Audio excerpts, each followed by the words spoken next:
Two troublesome friends are hired to retrieve a mysterious substance that pulls them out of time. As they navigate through confusing timelines, they discover that their connection with each other is stranger than they imagined. Johnny boasts about his new bike to Denise, who reminds him that it's stolen. Ignoring this, he asks her for recreational substances, but she reveals she's out. With his withdrawal setting in, Johnny suggests going to Kane for more, despite Denise warning him that Kane had previously harmed someone for upsetting him. The two meet Kane at a laundry shop, but he demands that Johnny settle his debt first. Johnny offers to loan his new bike, but Kane refuses.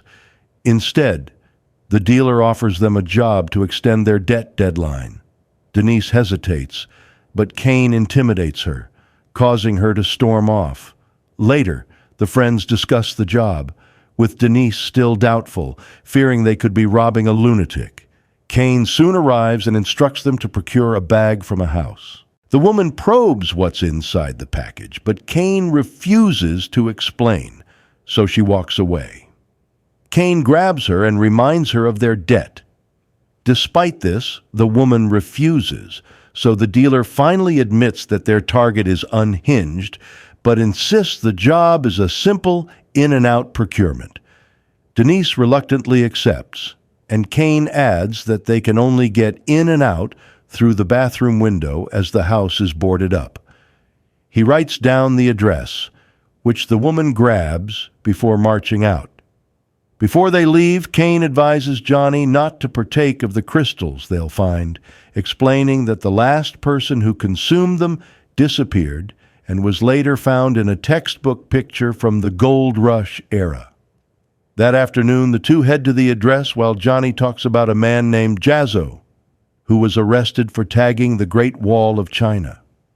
They soon arrive at a dilapidated house and clamber through the bathroom window with a flashlight. The two explore the creaking house until they find a bedroom where a sleeping man clutches the bag they need to procure. Denise grabs a stuffed toy and quickly swaps it with the bag. The two then attempt their escape, but discover bloody handprints on the walls and the bathroom doorknob. Johnny hesitantly opens the door to find a pool of blood on the floor and the window boarded up and locked. Upset, Denise blames Johnny for accepting the job and hits the lock with a flashlight. Frustrated, Johnny goes into another room and opens the bag, revealing pink crystals inside. As he inspects one, he sees Pack 95 written on the room's baseboard. Curious, he decides to use a crystal. As he huffs it, Denise walks in and berates him for their situation, only for Johnny to disappear. Flabbergasted, she inspects the crystals and pockets one before looking for him. The previously sleeping man awakens, so Denise sneaks past him until she sees a note under a door asking for her help. Thinking it's from Johnny, Denise opens the door. Meanwhile, Johnny reappears in the same room he vanished from, but it is no longer in disrepair.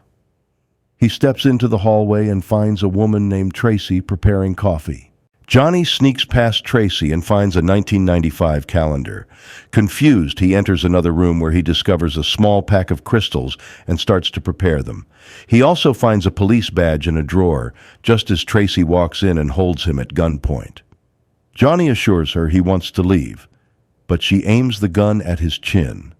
To his surprise, she kisses him, and Johnny immediately understands, undressing while Tracy keeps the gun aimed at him during their activity. In the old house, Denise sees another version of herself inside the room she opened. The other Denise pulls her inside the nursery, assuring her they'll get out of this. She orders the confused Denise to keep the door shut. As she does, Denise mutters about always cleaning up Johnny's messes. Her double defends Johnny, saying he was there when she needed him. She then uses a crystal, grabs the bag, and looks at a card, telling Denise she is returning the favor before disappearing and dropping the card. The dumbfounded Denise discovers it is a Valentine's Day card. She exits the room and sneaks around as the homeowner searches for his bag. Denise slips into another room and hides behind a stack of books. Remembering how Johnny and her other self disappeared, she tries using a crystal but realizes her double took her pipe. With no choice, she grinds the crystal and sees a message from Johnny on the wall saying he's trapped in 1995. Denise then uses the powder and opens the Valentine's card, finding a note from someone in 2053. She hears a scream before disappearing. In 1995, Johnny wakes up in bed with Tracy, who is fast asleep. He laments being stuck in the past with an undercover cop, but soon gets an idea.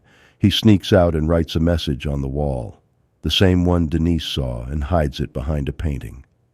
When Tracy sees him, he pretends to be appreciating art.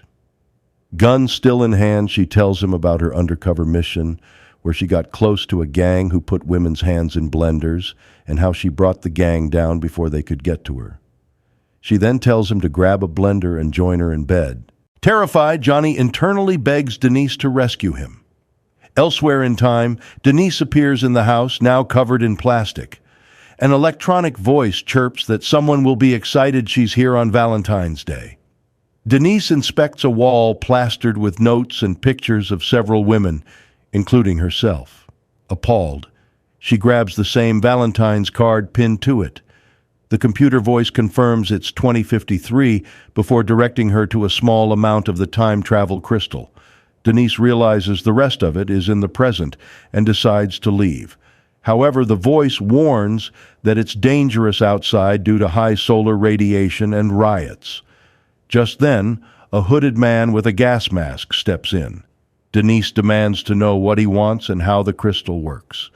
The computer voice responds, explaining that the crystal deconstructs her body and uses her consciousness to quantum tunnel into a time of her choosing before reconstructing her. The man announces she's the one he's looking for and commands the computer to release sedating gas.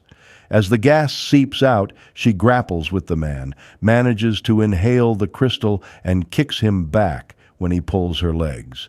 The man removes his mask, revealing himself as Kane. Denise bolts just as the crystal triggers, sending her back to the nursery room in the present.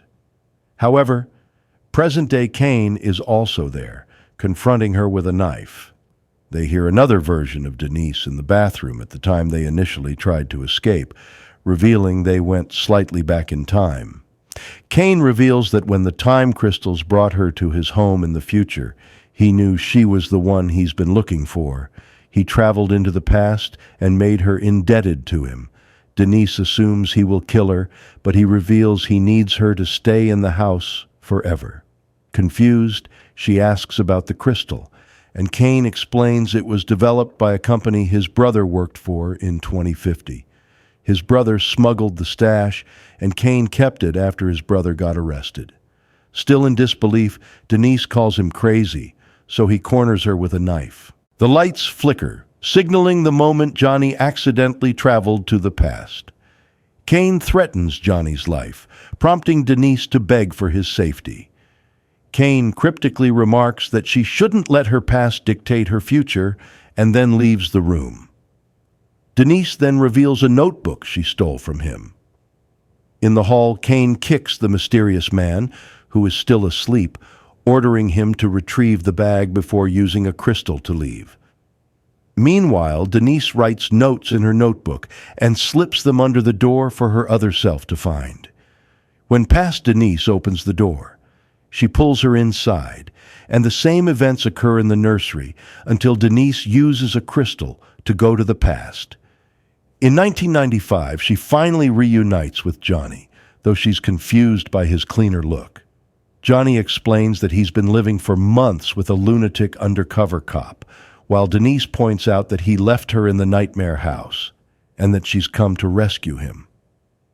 Just then, a pregnant Tracy walks in, accusing Denise of trying to steal her worthless man.